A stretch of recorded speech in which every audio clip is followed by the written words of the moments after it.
नमो सिद्धारम। मैं सिद्धों को नमस्कार करता हूँ। नमो आयरम।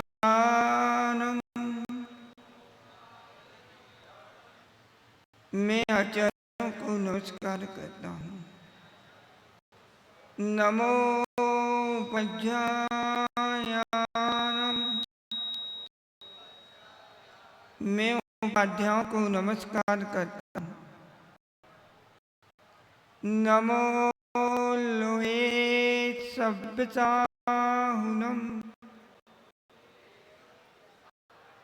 मैं के सर्व साधुओं को नमस्कार करता हूँ।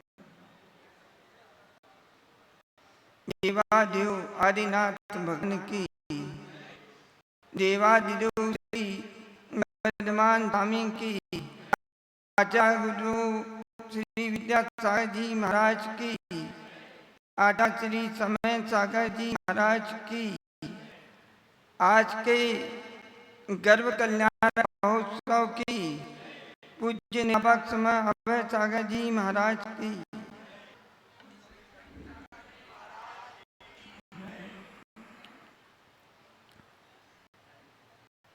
अभी आप देख रहे थे उन दो राजकुमारों की बीच की कहानी को।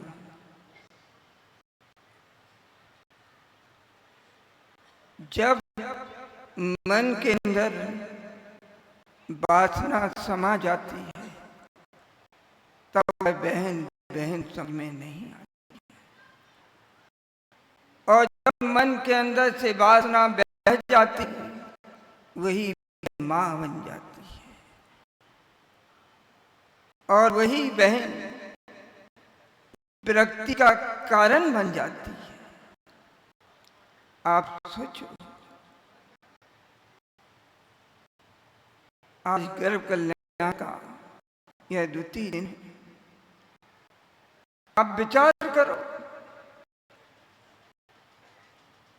क्या हमारे जीवन में संयम आ पाता है?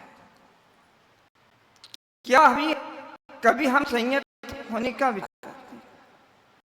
वो दोनों राजकुमार ब्रह्मचर्य व्रत लेके निकल पड़े। तुम क्या कर रहे हो? क्या सोच रहे हो? क्या विचार कर रहे हो? तुम्हारी परिवार की प्लानिंग पूरी हो जाती है। जो तुमने परिवार को बढ़ाने का सोचा था, तुमने जितने संतान की उत्पत्ति के बारे में सोचा, वो सब प्लान तुम पूरे कर ले रहे हो। क्या उसके बाद तुम्हारे पास संयम आता है? क्या ब्रह्मचर्य व्रत आता है तुम्हारे पास? बोलो, अब नहीं बोलोगे। वो बोल रहा था, तुम नहीं सुन रहे थे। विचार करो, हम भोग करते चले जाते हैं, कभी भोग से विराम लेते हैं। संतान उत्पत्ति नहीं होगी, कितने प्रकार के उपयोग करते हैं हम, भोग भी कर लें और संतान भी नहीं हो, लेकिन संयम के बारे में नहीं सोचते। बोलो, सोचते हो? कोई नहीं बोल रहा। जब हमारे प्लान पूरा हो गया, हमने जितनी संतान उत्पत्ति के बारे में सोचा था, उनके विकास के बारे में सोचा था, उनकी शिक्षा, उनके ज्ञान, उनके अन्य व्यवसाय और नौकरी पेशा, जो कुछ भी मंगला गाड़ी, जो कुछ भी प्लान बनाया सब हमने लिया, फिर भी हमारे आस में संयम क्यों नहीं आता? बोलो बोलो, क्यों नहीं आता? दुनिया के प्लान बना लेते, लेकिन संयम के प्लान नहीं बना पाते। ये संस्कार गर्भ मां डालती है। वो मां जिस सारे बच्चे एक एक करके दीक्षा ले लेते, एक बच्चा रह जाता है। माँ सोचती ऐसा कौन सा मैंने कमी रखी जो एक बच्चा में रह गया। वो माँ कौन थी जानते हो? सब जानते हैं, फिर भी कोई नहीं मानता, तानते रहते। विचार करो, सब निकल गए, सारे मुनि बन गए, एक रह गया तो चाहिए। इधर विद्याधर निकला, विद्याधर के पीछे अनंतनाथ निकले, अनंतनाथ के पीछे शांतिनाथ निकले, शांतिनाथ के पीछे उनकी दोनों बहनें निकल गईं, और उसके बाद उनके माता पिता निकल गए, उनके बड़े भाई भी निकल गए। क्या बता? वही जमीन जायदाद वहीं पड़ी है, लेकिन जिसको अपना उद्धार कर, जिसको अपना कल्याण करना था, वो तो निकल गया। अब तुम्हें विचार करना है, तुमने क्या प्लान बनाया? तुमने कभी दुनिया के प्लान बनाए? ये बनाया हम 60 के हो जाएंगे, हम 70 के हो जाएंगे, हम इतने ऐसे के हो जाएंगे, हम ग्रह का त्याग करेंगे। आया तेरे दिमाग में? ये चीज तुम्हारे पास नहीं आ पाई। एक व्यक्ति थे, पंडित जी थे, वह टीचर थे, उनका नाम मुझे याद नहीं आ रहा। अब वो राजस्थान में जब देव थे, उस समय का ये प्रसंग है। पंडित जी ने कहा, सोचा, विचार किया कि दिन मैं रिटायर हो जाऊंगा, उस दिन घर में प्रवेश नहीं करूंगा। और वो रिटायर हो क्या गए और दीक्षा लेने के लिए जा रहे थे। समाज के लोगों ने उधर रोका, अभी हमारा दायित्व कुछ है आपको। और वो घर नहीं गए, धर्मशाला में रहे, और उनका जो भी समाज को सम्मान करना था, सम्मान किया।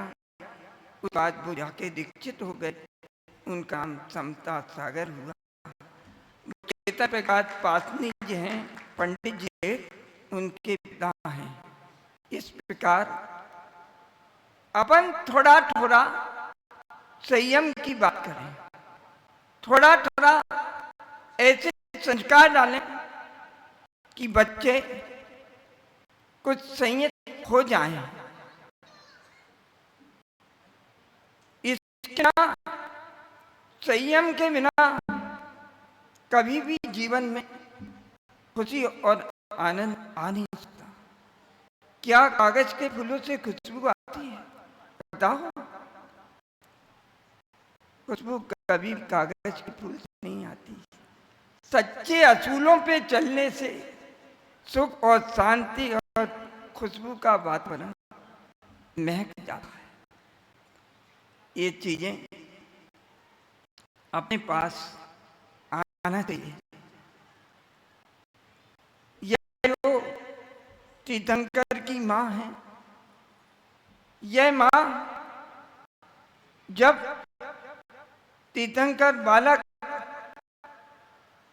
गर्भ में आए,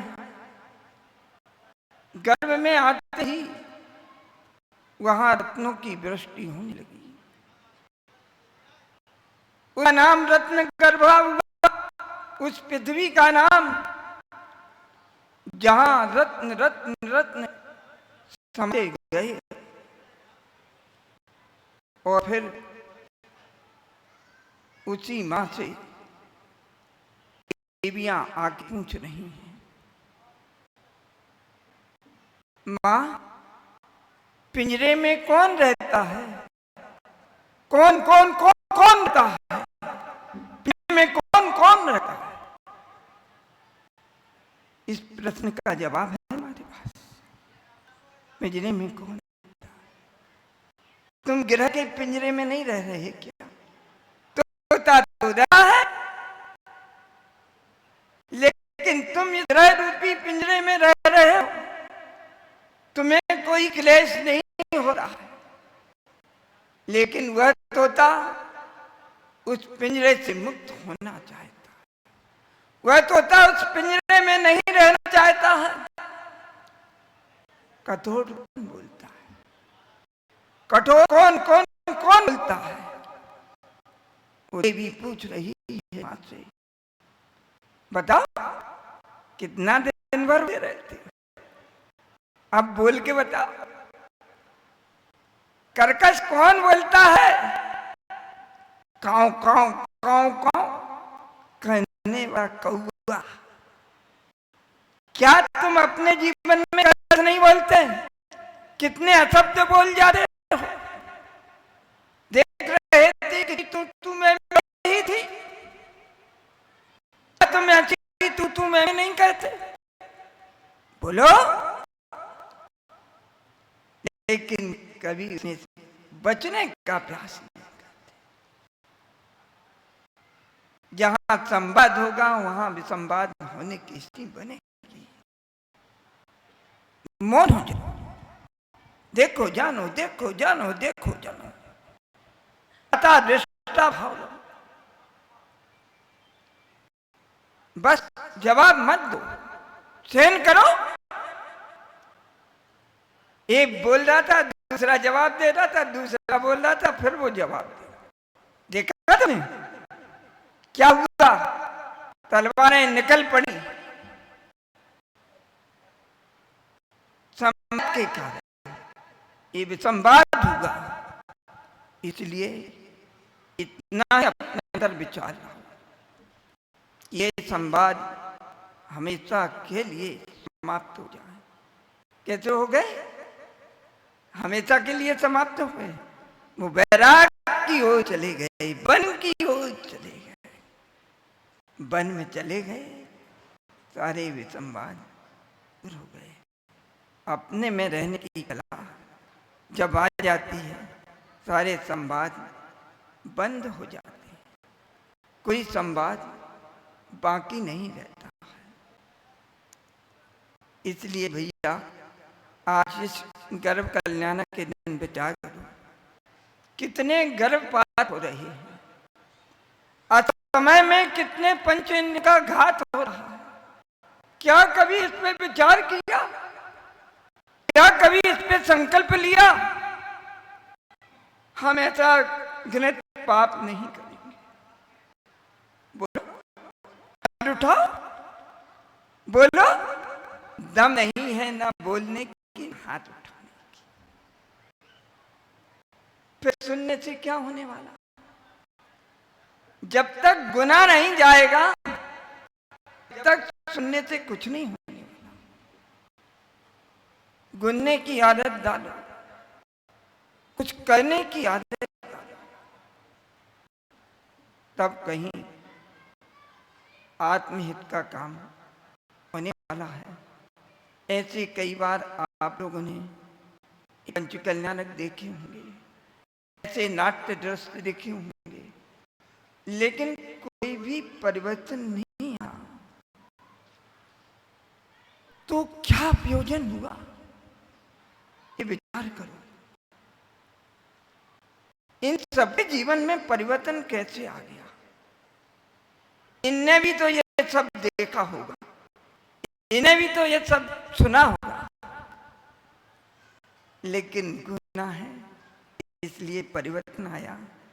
बस आज इतना ही समझने की कोशिश करना कि गुनने की आदत डालो।